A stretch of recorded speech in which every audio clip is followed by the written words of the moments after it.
Let's go live to the Prime Minister now. Anthony Albanese joins us from Brisbane. Prime Minister, thank you for your time. In broad terms, do you see this plan, the Future Made in Australia, is this your plan to underpin what you hope is a second-term agenda?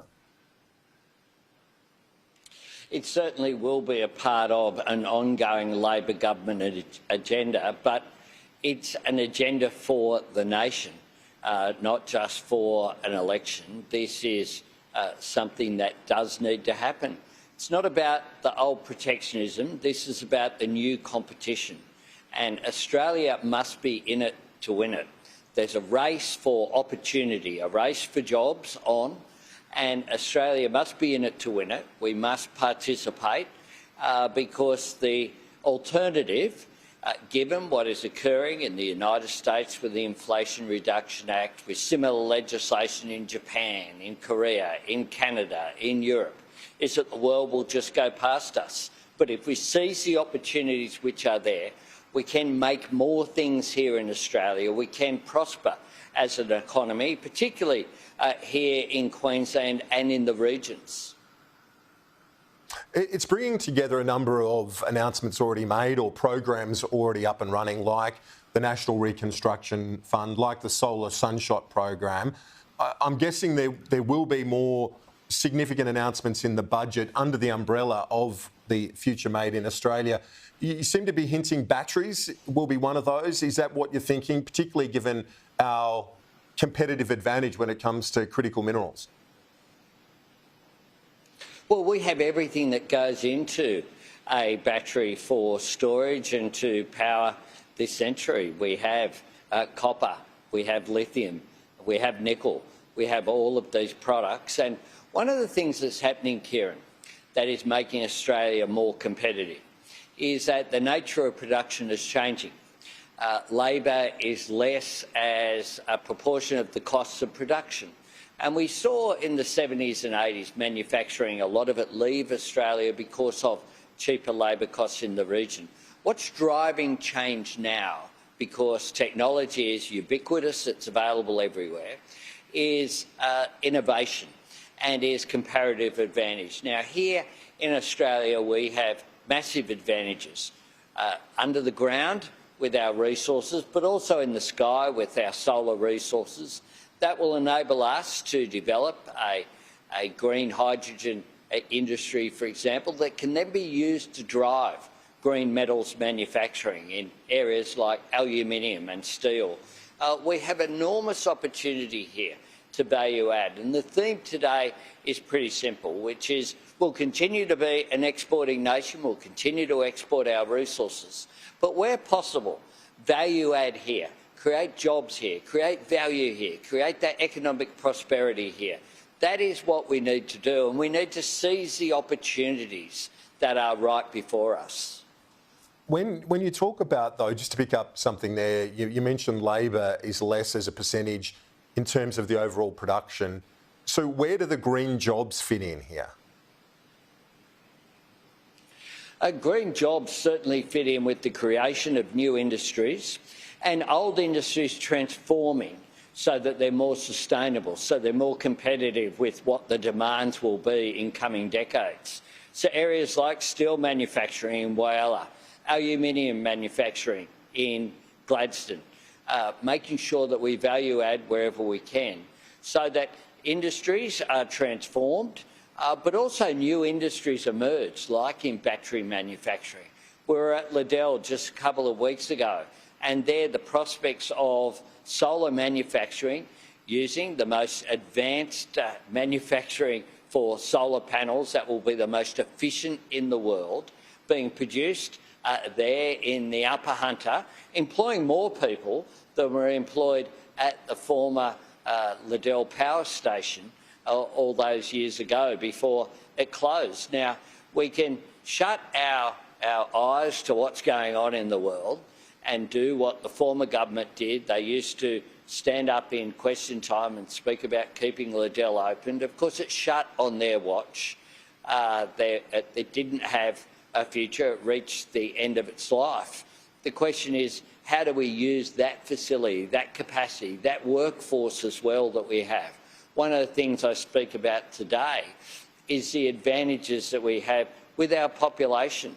We have a great university sector that's been terrific at innovation. How do we commercialise those opportunities that come out of that research and the capacity of our intellectual strength that comes out of universities? How do we train people through TAFE? Has been a big concentration of my government as well, identifying what are the skills that we will need in 5, 10 years' time, and how do we train Australians up for them? And that's why we've created Jobs and Skills Australia to give us that advice. Yeah.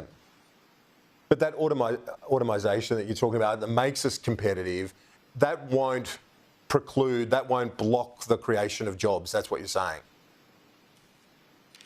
Not at all. What it will mean is that compared with older manufacturing processes, there'll be less jobs created per output.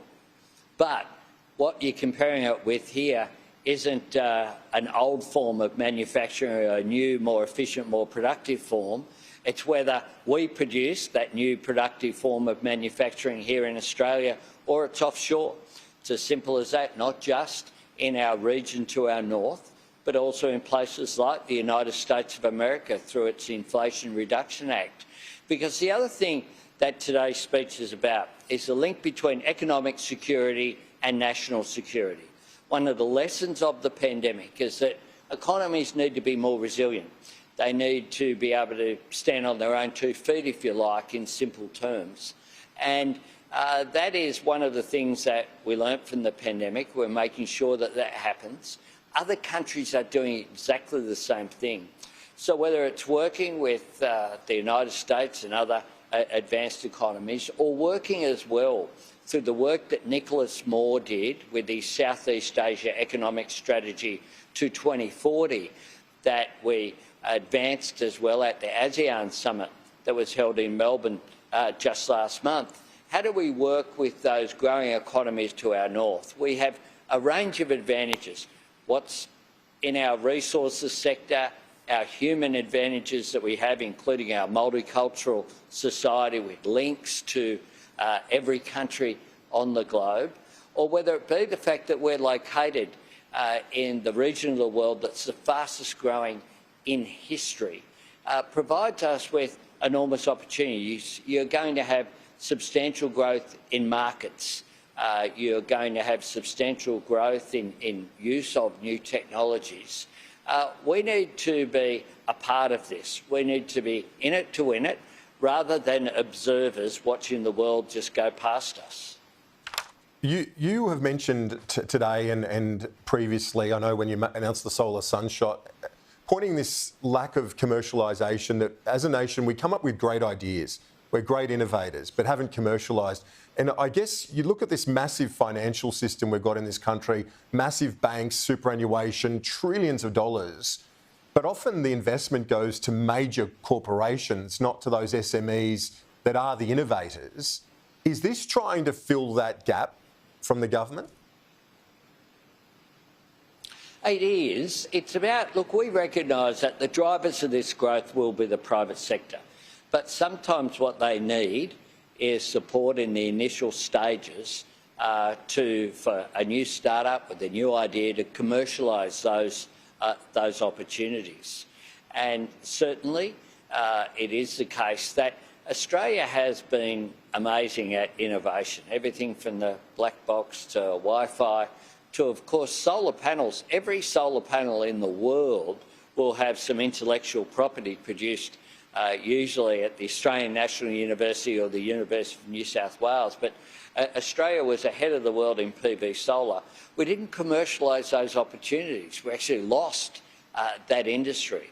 Now, what this is about is how do we provide an environment where companies don't just have the good ideas and the good startups here before moving offshore. How do we keep them here in Australia? And we'll see with use of new technologies, including artificial intelligence, all of the pace of change is getting faster and faster. How do we make sure that we can participate in that Australia gets the economic benefit from that innovation. Rather than having these great ideas, we export our resources, we wait for someone else to value add, and then we import them back at high cost. That makes no sense, just as it didn't make any sense for us to allow the car industry, or in the case of the former government, they encouraged it to leave. And that had a flow-on impact in complex manufacturing in particular. One of the industries that are going to be important, of course, is our defence industry as well, but also agriculture and food.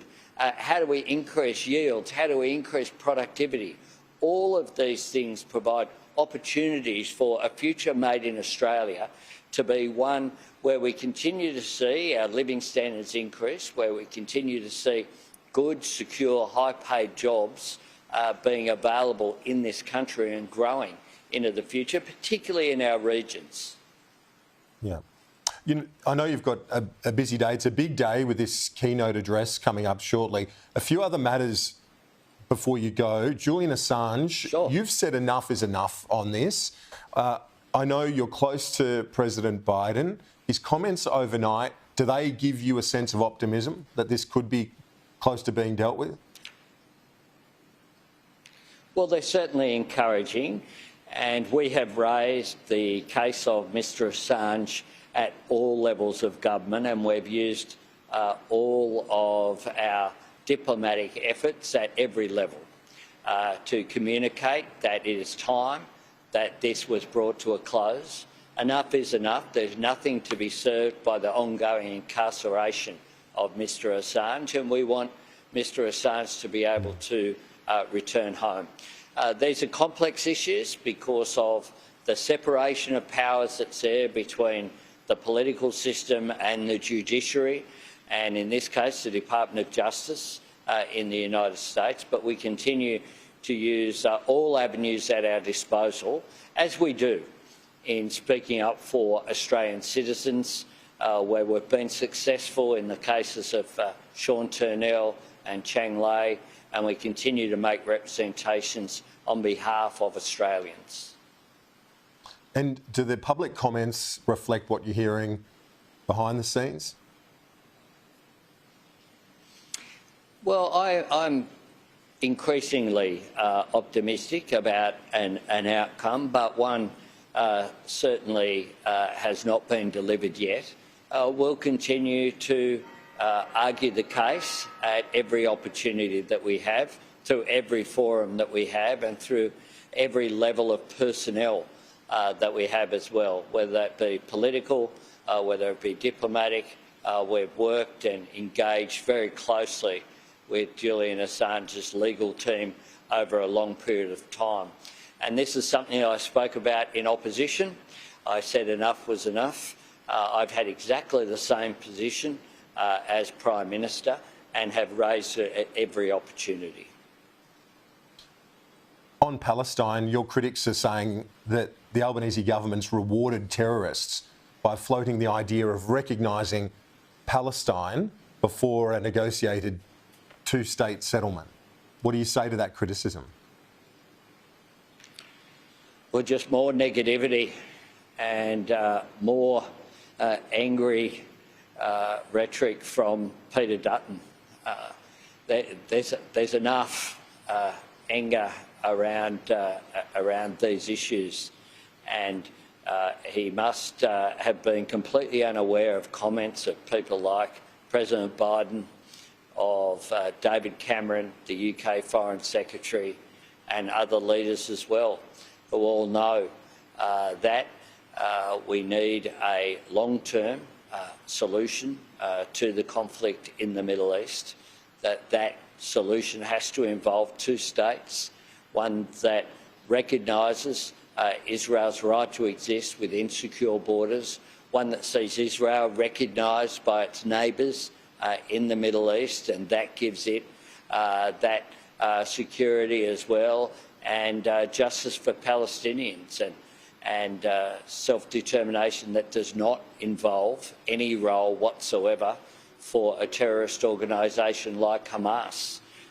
there's nothing new about my government supporting a two-state solution. It's perfectly consistent with what we've said from the very beginning, and indeed Mr Dutton voted for a resolution in the Parliament after the October 7 atrocity by Hamas, which condemned Hamas unequivocally and condemned that attack, that called for the release of hostages, but also called for justice for Palestinians and for the protection of civilian life, whether it be Israeli or Palestinian. Just finally, you said there's nothing new. I guess the new bit is the fact that the Foreign Minister floated the idea of recognition before a final settlement. Would your government consider recognising Palestine as a state before agreed boundaries are agreed to by the protagonists, Israel and the Palestinians? Well, we support a two-state solution. We think that there's a role for the international community, and that is one of the discussions that is taking place from the world. During our entire lifetime, Kieran, this has been a source of conflict and division. And what is in the interests of both Israelis and Palestinians and the region, and indeed the world, is for a settlement here. And leaders that I have spoken to across the board of like-minded countries, we have all had discussions about a two-state solution and how that can be advanced, because we want to see peace and security in the region, adding to peace and security for the world. It seems to me that that is a pretty sensible proposition going forward, and that is precisely what Penny Wong has envisaged, just what David Cameron spoke about weeks ago. It's what a range of leaders around the world have said. It's what our joint statements have said that I've issued with Prime Ministers of Canada and New Zealand. The Conservative Prime Minister of New Zealand has joined with me in 2 public statements along these lines. Prime Minister Anthony Albanese, appreciate your time as always. Thank you. Great to talk with you, Kieran.